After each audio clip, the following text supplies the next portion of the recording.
হাপেখাটিত পথ দুৰ্ঘটনাত এগৰাকী ৭০ বছৰীয়া ব্যক্তিৰ মৃত্যু তীব্ৰ প্ৰতিক্ৰিয়া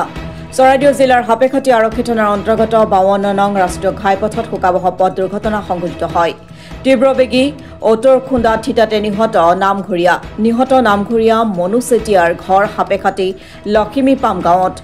নামঘৰৰ কাজ শেষ কৰি প্ৰায় ৬:৩০ ঘৰলৈ বুলি পথ পাৰ হোৱাৰ অৱস্থাতে তীব্ৰবেগী অটোৱে খুন্দা মৰাত থিতাতে নিহত হয় ব্যক্তিজন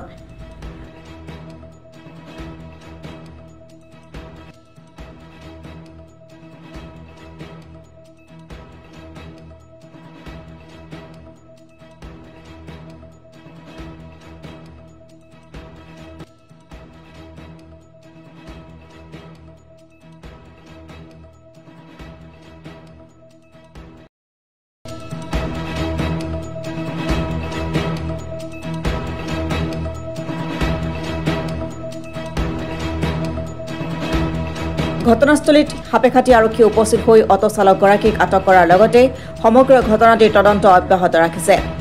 আনহাতে নিহত নামঘৰীয়া মনু চেতিয়াৰ মৃতদেহ মৰণোত্তৰ পৰীক্ষাৰ বাবে চৰাইদেউ অসামৰিক চিকিৎসালয়লৈ প্ৰেৰণ কৰা বুলি আৰক্ষীয়ে জানিবলৈ দিয়ে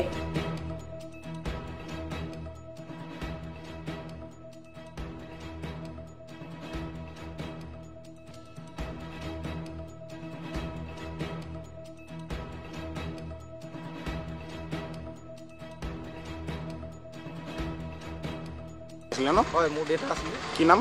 মনু চেতিয়া এজন নামঘৰীয়া হয় আৰু নামঘৰ ঠিক চাকি জ্বলাই আহি থকা অৱস্থাত নামঘৰত সময় পোৱা চাকি চাকি জ্বলালে তাৰপৰা যেতিয়া ঘৰলৈ বুলি আহি থাকোঁতেই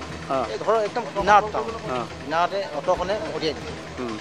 তাৰপৰা মৰিয়াই দিয়া দেখি আমি লগে লগে আহিলোঁ আহি দেখোঁ মোৰ দেউতাই এতিয়া লগে লগে তুলি মেলি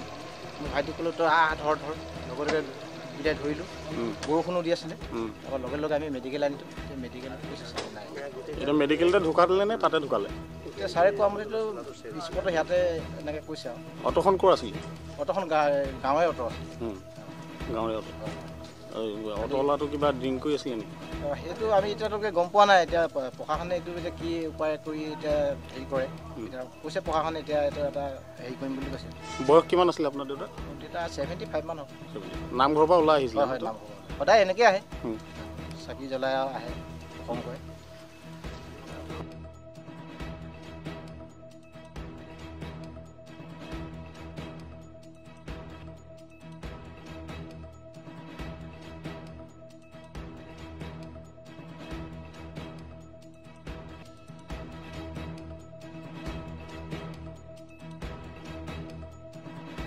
হাপেখাটিৰ পৰা ৰাজীৱ কলিতা ৰিপৰ্ট অসম টুডে